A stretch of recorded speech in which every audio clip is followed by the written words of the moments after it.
최근에 그 다중채무자에 대한 뉴스가 계속 나오고 있습니다. 무서운 얘기입니다. 무서운 얘기. 뭐 다중채무, 우리가 잘 알고 있다시피 3곳 이상의 금융권에서 돈을 빌린 사람을 다중채무자라고 합니다. 그 다중채무자들은 여러 곳에서 빌렸기 때문에 더 이상 새로운 곳에서 빌리기 어려운 처지에 놓여 있을 가능성이 매우 높습니다. 뭐 이러한 다중채무자의 비중이 역대 최고라고 하는데, 이들이 언제든지 한국의 경제 위기를 불러올 수 있는 폭탄이 될 수 있다라고 이야기하고 있습니다.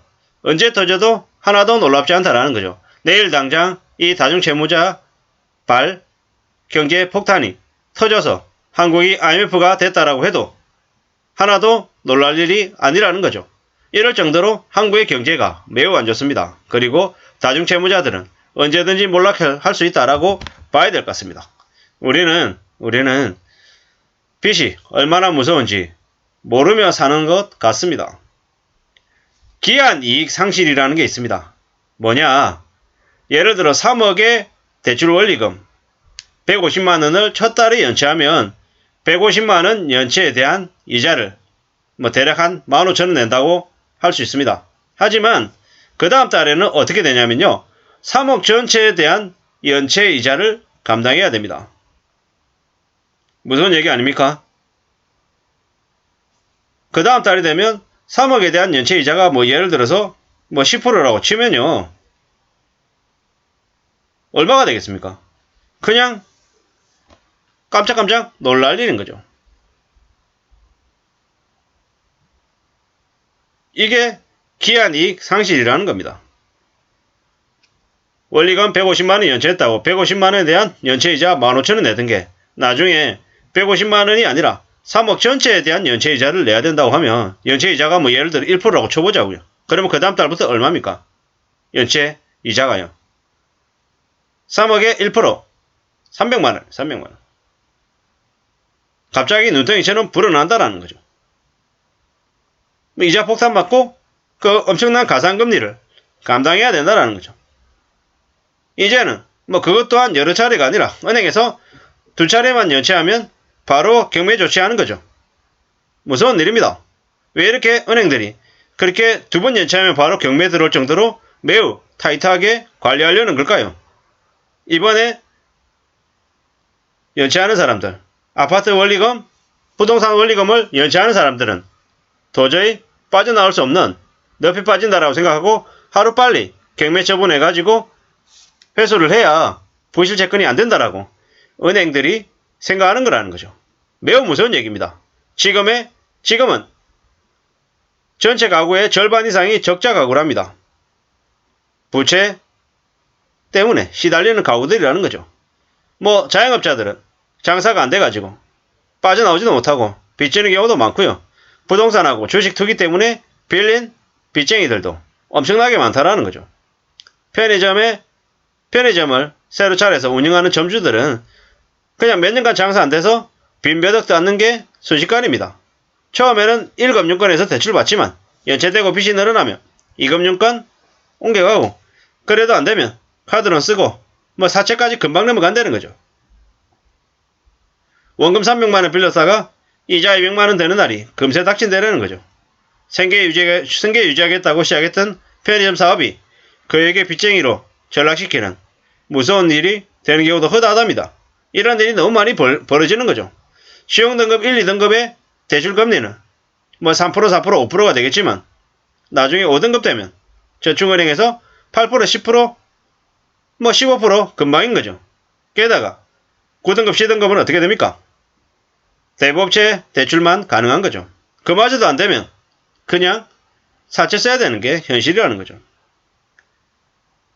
빚 해결하려고 가구 팔고 TV 팔고 별거 다 팔아도 쉽게 감당이 안 되는 거죠. 빚으로 막다 보면 그냥 어느샌가 벼랑 끝에 서 있는 경우가 많다라는 겁니다. 다중채무자들은 평생을 바쳐도 빚을 못 갚을 수도 있습니다. 다중채무자들, 이번에 연끌한 사람들, 은행들이 쉽게 놔주겠습니까? 절대로 쉽게 놔줄 리 없다라는 겁니다. 뭐냐? 이런 거죠. 다중채무자들, 연끌한 사람들, 대출금리, 가산금리 먹여서 예를 들어서 10%짜리로 만들었다고 쳐보자고요. 은행권들이 금융권들이 전부 다 그 사람의 금융정보를 다 공유하고 있기 때문에 그 사람이 다른 곳에 가서 5%의 대출 받을 수는 없습니다. 그냥 이 은행 저 은행 가도 전부 다 뭐 9%에서 10% 전후에 대출을 받을 수밖에 없는 거죠. 평생 따라가는 꼬리표가 돼버리는 거죠. 범죄자처럼 말이죠. 그러면 그 사람은 어느 곳을 가더라도 금리를 혜택 받거나 아니면 뭐 이자를 덜 내면서 빚을 차근차근 갚아가는 그런 단계로는 가기 어렵다고 봐야 되는 거죠. 그래서 40년 금융노예가 된다. 혹은 50년 금융노예가 돼서 자기가 빚 갚다가 부동산하고 빚까지 자식들한테 떠넘겨준다는 이야기가 나오는 겁니다. 그냥 빚쟁이 되고 그냥 빚을 죽을 때까지 갚는 게 아니라는 거죠. 악착같이 빚을 벗어나려고 애써야지만이 그 힘들고 어려운 현실을 헤쳐나갈 수 있다는 거죠. 절대 쉬운 일이 아니라는 거죠. 너무 무서운 일이 도처에서 벌어지고 있습니다. 꽤나 무서운 일입니다. 저축은행에서 가계대출을 받은 77%가 다중채무자라고 합니다. 무서운 얘기죠. 현재 다중채무자가 446만 명이랍니다. 446만 명. 대한민국 국민이 한 5천만쯤 되잖아요. 5천만 넘잖아요. 그럼 10명 중에 1명 정도가 다중채무자라는 거죠. 그리고 뭐 보통 평균 가족이 한 3인이라고 치자고요. 3인 가족이라고 치자고요. 그러면요. 어떻게 됩니까? 세 집 중에 한 집이 다중채무 가구다라고 얘기하면 무리일까요?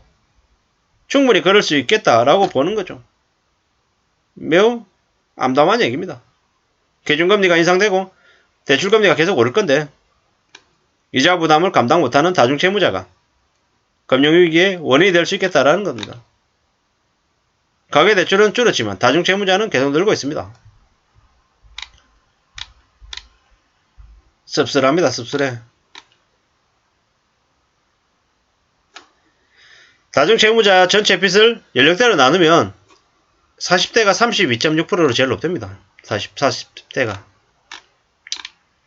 저소득 다중채무자, 취약차주자 방치하면 금융위기 온다. 대출 재조정해야 된다라는데 좀 고민스러운 상황이죠. 누가 그렇게 쉽게 빚을 내게 만드느냐라는 거죠.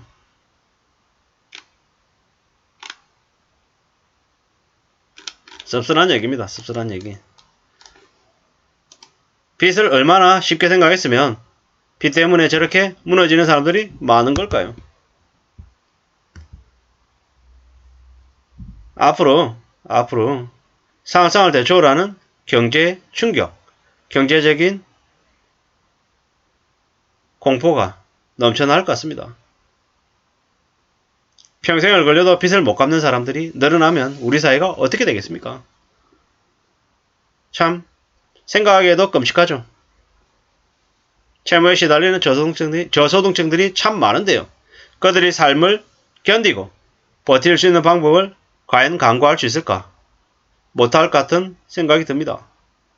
빚을 진 상태란 어떻게든 빚을 진 현실을 인정하고 하루빨리 갚을 수 있는 방법을 강구해야 될 것 같습니다. 어떻게든 노동을 해서 근로소득을 늘리고 그걸로 생활하면서 빚을 갚아 나가야 되겠습니다. 그래야지만이 10년, 20년, 30년 뒤에 그 빚의 굴레에서 벗어날 수 있지 않겠습니까? 빚을 절대로 만만하게 생각해서는 안 된다는 말씀을 드리고 있습니다. 계속해서 말씀드리지만 3억 5천만 원의 전쟁이라고 하는 책이 있습니다. 뭐 절판돼서 안 나오고 있는 걸로 알고 있는데요. 그래도 중고 서적으로는 분명히 찾으면 찾을 수 있을 겁니다. 꼭 찾으셔서 꼭 읽어보시기를 추천드립니다. 빚을 얼마나 악착같이 갚았는지 실제 경험담이 담겨있는 책입니다. 우리의 삶에서 빚이 얼마나 무서운지 잊지 않고 살아야 될 것 같습니다. 빚을 우습게 만만하게 생각하다가는 언제든지 우리 삶이 쓰나미처럼 쓸려나갈 수 있음을 명심해야 될 것 같습니다. 빚을 절대로 만만하게 생각해서는 안 되겠습니다. 다중채무자들의 비중이 최고로 늘고 있다고 하고 또 40대들의 다중채무자들이 많아진다고 하니 사입대인 저로서는 그 사실이 매우 씁쓸하게 느껴질 뿐입니다. 아무쪼록 분수보다 못하게 분수에 맞게 사는 삶을 추구해야 될 것 같습니다. 이상입니다.